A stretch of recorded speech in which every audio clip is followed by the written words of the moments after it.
Hello and welcome to the Northwest Line and N Scale, a Chicago and Northwestern model railroad.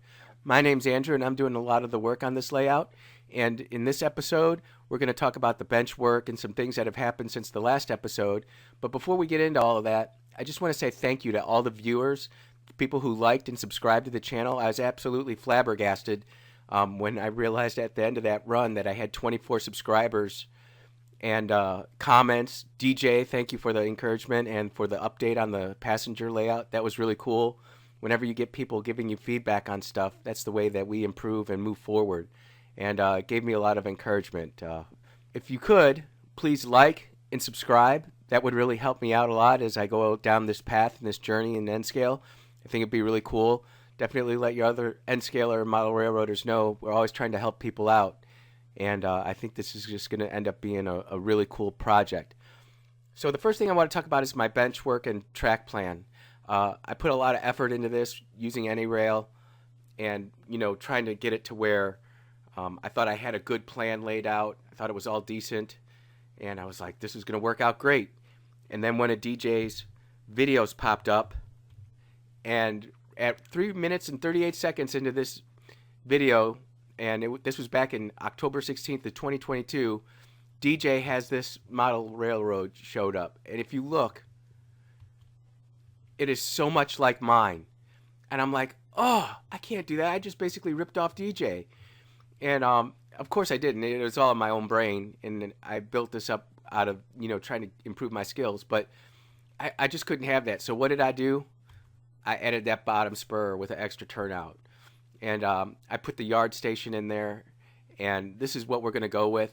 One of the things that I really like about this is that and I also wanted to differentiate myself a little more, so I ended up doing a 3D and building a little rise in that. And I wanted to really test my skills to see if I could do that. And so you can see here, it's only going up an inch and a half. Not too much. It's not going to be, I'm not going to run any trains over it. I just want to make sure that I can do a 2% grade around the layout using the curve and do all the mathematical calculations. And so I'm actually going to have a video maybe in 2 weeks, maybe in 3 weeks, where I actually go through all the calculations and how to do that. I watched, honestly, probably 5 or 6 hours worth of videos on making grade, and everybody was using this prefabricated stuff. And I'm like, no, I don't want to use the prefab stuff. I'm sure it works good and it's going to be great, but I wanted to learn how to do it to myself or do it for myself. So I've done the math, and what's really cool is that both when I was enlisted in the Navy and as an Air Force officer, I always had positions of teaching, lead instructor, evaluator, and so I learned how to teach. And I think by the time I get done with this video, it's going to be probably a 15-minute video on how to construct, grade, and figure out and do all the math. And it's going to be really slick. And I've looked around for it online, and it's just not to where I can easily absorb it. And the wedge is the simplest of tools, and I felt like I was kind of a wedge in this situation. So I want to make sure that not only do I learn it, but if I can pass on that knowledge, hey, that'd be pretty slick. So that's what's going on with the layout.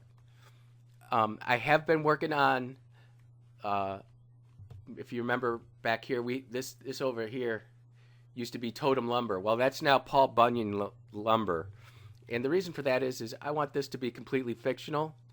I don't want any part to be going back to Fox River Grove, because I'm going to build Fox River Grove. And if things go the way I want, it's going to be an N-Scaler's dream. But we have to wait and see. So what this is my first attempt at building a lumber yard. What this is cardstock and some basswood and me just trying to put this together. And I've got video to show all this, which is just absolutely insane. It's incredible to watch how this all came together, and it probably looks kind of shoddy and everything. I have to figure out how to paint this metallic. So, and I want to, instead of Totem Lumber was red or maroon, I want to make this green or forest green. So how would I paint this? Would I go get an airbrush, would I go? I saw some metallic tester paint cans, and I was just thinking about doing that. But if I really like this, do I go down the airbrush route? Um, I'm just curious because I've never really I built models back when I was 8 9 years old, but they were all F-14s, A-7s, F-15s, F-16s, B-52. I did some model rockets, and I've never tried to paint a metallic finish on paper and wood like that. So any help with that would be awesome. I'm going to leave the picture right here, but I got to talk about my bench work. And as we all know, you measure twice, you cut once. Sometimes you measure 3 times and you cut once. Well, in the last video, we talked about the first phase where I was just going to do a 48 by 24 layout, just a real simple oval with a single turnout and a way off. And so I wrote down all the measurements that I needed to go out and cut the lumber, and I'm going to splice in some of me operating the heavy machine or the saw and everything. It's quite scary, yeah. But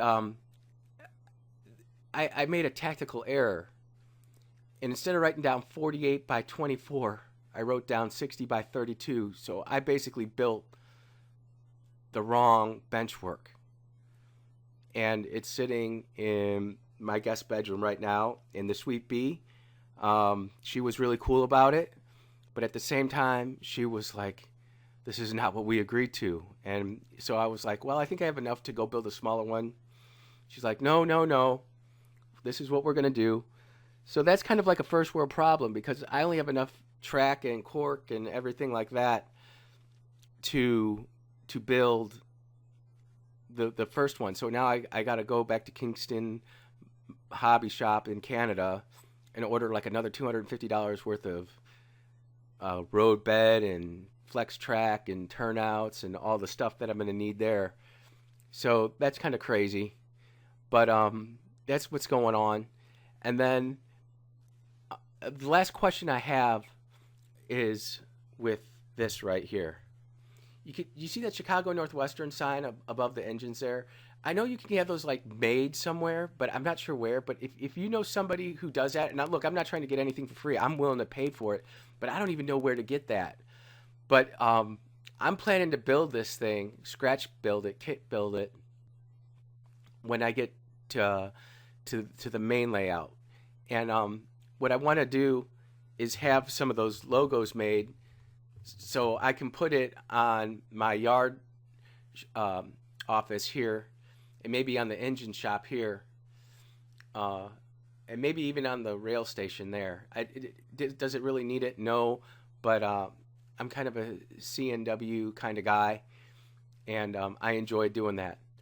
So that's really all the updates I have. What I am going to do is I am going to include the 2 unboxings that I did. It's going to kind of show kind of where I'm at and what I'm doing, and I hope you stick around for it. I really appreciate all the comments that you guys left. If you could like and subscribe the video, that'd be awesome. I'm just going to let it ride out from here. I hope everybody's doing wonderful and blessed. Take care, everybody. All right, well, welcome back to the channel. The Northwest Line in N scale, the Chicago and Northwestern Model Railroad, and got first unboxing.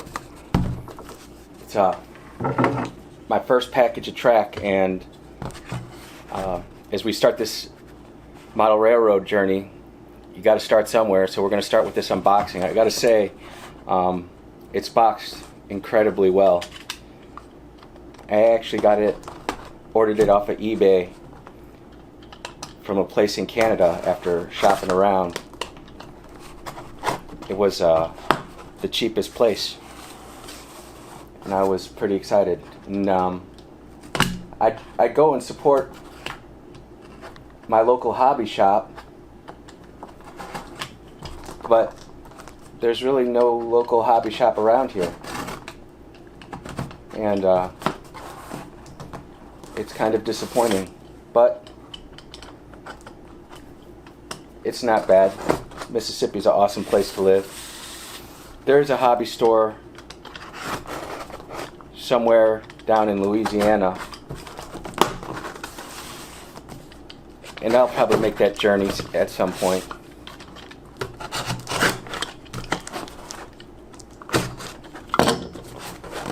Man, they really taped this in there incredibly well. Pretty exciting actually to have your first unboxing.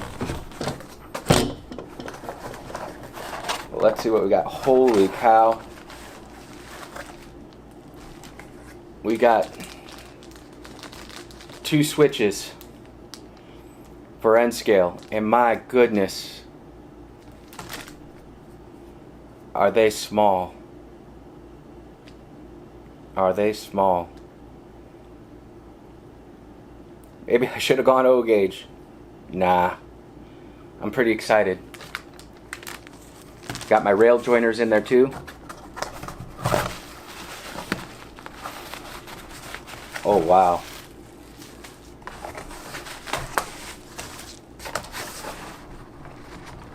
My invoice. I got this from Kingston Locomotive Works out of Ottawa, Ontario, in Canada. Pretty good. When I was in the Air Force, I used to fly with a lot of Canadians. Great people. Let me tell you, those people knew how to party too. This is what's going to be really interesting. Will my fingers be able to lay code 55 track? Because I really don't want to use the Kato snap in place, although if I find that I'm enjoying the hobby and but I can't make the track go together, there's nothing wrong with using it. I just really want to try to go ahead and do this the way that I remember it in my brain, and it's really exciting. And that's the first unboxing on the channel, Pico 55, and my plans for this are to lay the road bed. I want to paint the rails. I want to paint the ties and give them a little bit of individuality. And with this first layout, I know it's going to take a lot of time, but at the same time, I'm going to learn a lot of new skills, and hopefully my fingers work a little bit better.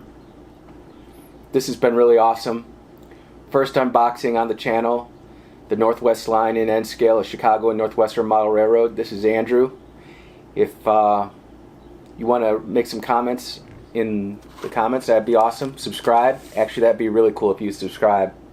And I've got my email at cnw_andrew@hotmail.com. I've had that email for over 10 years. I love this Chicago and Northwestern. And hopefully in the next video we have some bench work being put in and getting ready to put on the foam and getting to work. But this is really awesome. This is really great. Thank you all so much for tuning in. Be blessed, everybody. This is part 2 of my unboxing video. Unboxed something the other day, the track, which was kind of exciting, and now we got another package here. And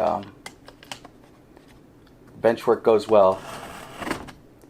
I did make a tactical error in the on-off selector switch. Missed a pretty good chunk of video because OFF does not stand for on full force. It's kind of depressing.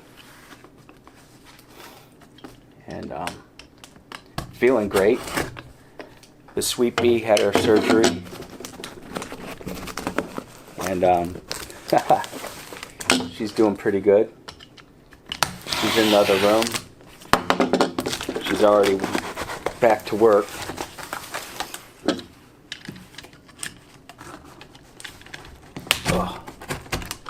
You can see how well my hands work. And my goodness, I like it when a seller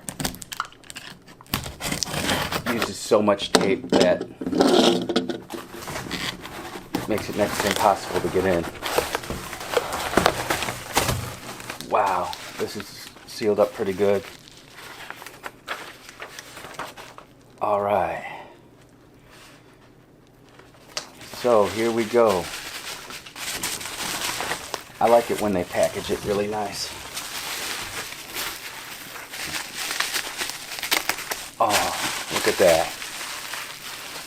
Look at that.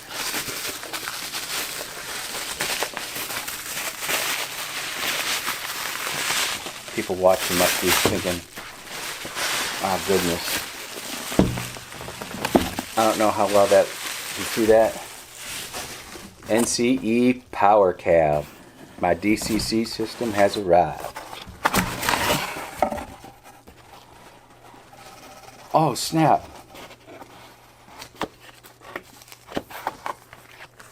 I forgot, they threw in a decoder. I might be able to go use this on my GP9 that's regular. I don't know if that'll work or not. Plug directly into oh, these are for Atherns. GP60 mics, Athern 282 and other locomotives. There's only one in there. I don't know if I can use it for my GP9, but that's pretty slick. If nothing else, I can sell it. Comes with a manual here, which is very nice. My plug. My power cab unit. Wow, that looks really good.